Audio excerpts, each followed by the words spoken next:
Hi guys, this is EBPMAN with Tablets for Me, and today we're going to do an unboxing of the Nexus 5 from Google. Alright, so let's go ahead and take a look and see what's inside the box.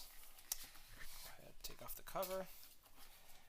We'll go ahead and slice open these two areas. Okay. And this is our Nexus 5. We'll take a look at the hardware and do a comparison in the next video. We'll open this up. And here we have, it looks like a little instruction guide with a tool to remove your SIM card. Some additional instructions on starting it up and different areas on the phone.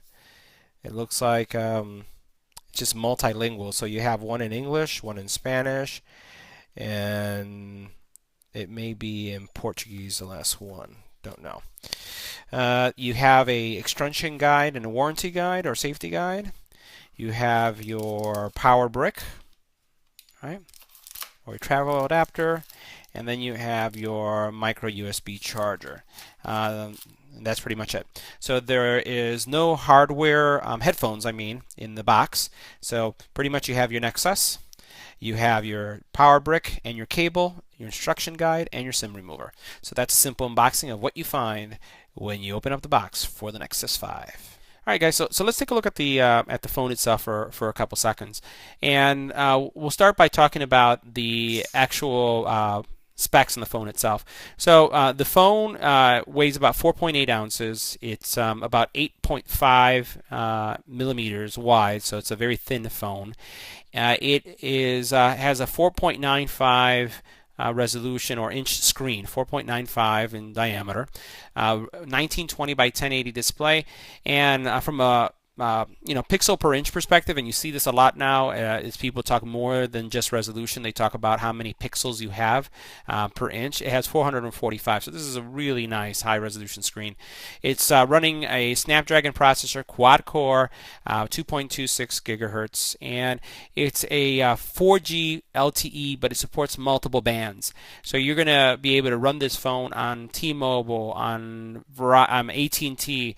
It also supports CDMA. So you're going to be able to run this on Sprint, which is, I think, amazing that when you get phones, it either works on one carrier or doesn't. This supports virtually almost all carriers with the exception of Verizon, so I think that's pretty neat. It has dual band Wi-Fi capabilities, which is something you'd expect nowadays. It is running Android 4.4, which is the newest Android version of KitKat. Most phones today are either running 4.2, 4.1. The Galaxy Note 3 is 4.3, and if you have updated your Samsung Galaxy S4, you're running 4.3. So this has the latest and greatest KitKat Android version. So we'll take a look at how does that perform and what's the experience when we look at that. It supports wireless charging. So that's a neat feature. I'm waiting for an eval that we can share with you on this YouTube channel as well. And if we take a look at all the different components, we talked about it there's a front-facing camera. We see our camera right there. It's a 4.3 megapixel camera. I'm sorry, a 1.3 megapixel camera in the front. On the back, it's an 8 megapixel camera with a flash. You have your headphone jack. You have your what is called your pinhole mic, your power button, and you'll see right here you also have your SIM tray. We'll pop that out. We have a little tool for that.